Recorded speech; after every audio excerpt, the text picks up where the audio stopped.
پھر جابر نے سلطان سے اپنی کہانی بیان کرنا شروع کی۔ میری ملکیت میں ایک بڑا پہاڑ تھا جس سے قیمتی پتھر نکلتا تھا۔ وہ پتھر خوبصورت عمارتیں بنانے کے کام آتا تھا۔ غزنی میں شاید ہی کوئی ایسا محل ہوگا جس میں اس پہاڑ کا پتھر استعمال نہ ہوا ہو۔ یہاں تک کہ آپ کے اس دربار کی تعمیر میں پتھر کا استعمال کیا گیا ہے جو اب بھی میری ملکیت میں ہے۔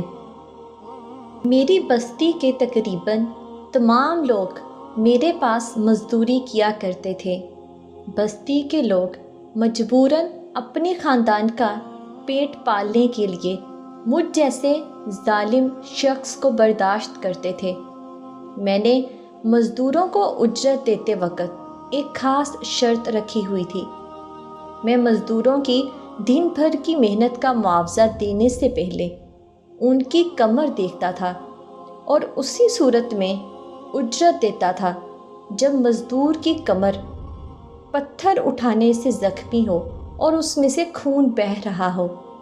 شام کو غریب مزدور ایک قطار میں کھڑے ہو جاتے اور ہر ایک اپنی کمر سے کپڑا ہٹا کر دکھاتا۔ جس کی کمر سے خون بہتا یا زخموں کے نشانات ہوتے میں اسے اجرت دیتا۔ جس مزدور کی کمر پر زخم نظر آتے اسے اس دن کی اجرت مل جاتی اور وہ غریب مزدور یہ سوچ کر اپنا درد بھول جاتا کہ آج اس کے گھر والوں کو کچھ کھانے کو ملے گا۔ لیکن میرے لالچ نے میرے دل و دماغ پر ایسا قبضہ کر لیا تھا کہ میں ایک ظالم درندہ بن گیا۔ میرے پاس دولت کی کمی نہیں تھی اور اللہ نے پھر مجھے اولاد کی نعمت سے بھی نوازا تھا۔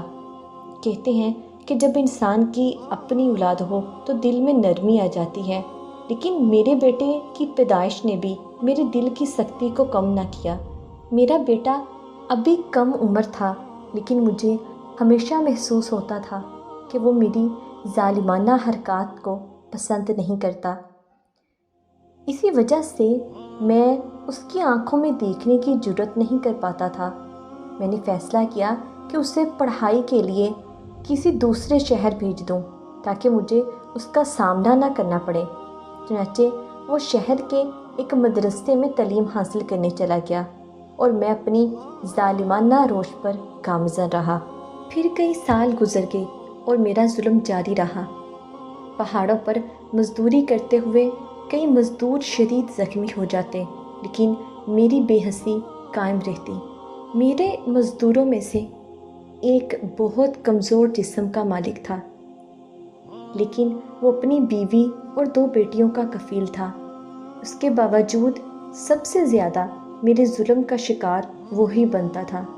وہ اپنی کمزوری کی وجہ سے اپنی کمر پر ایک کپڑا رکھ کر پتھر اٹھاتا اور شام کو مجھے دکھاتا کہ سب سے زیادہ کام اسی نے کیا ہے، لیکن میں اپنی شرط پر قائم رہتا اور اس سے زخمی کمر دکھانے کا مطالبہ کرتا۔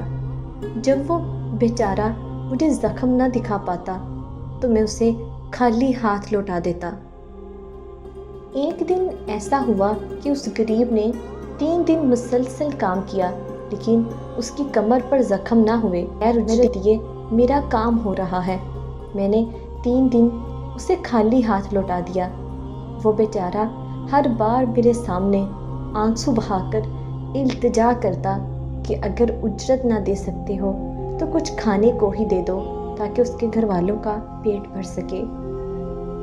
مجھے یقین ہے کہ اگر وہ غریب اپنی التجا کسی پتھر کے سامنے رکھتا تو وہ بھی پگھل جاتا، لیکن مجھ ظالم پر اس کا کوئی اثر نہ ہوا۔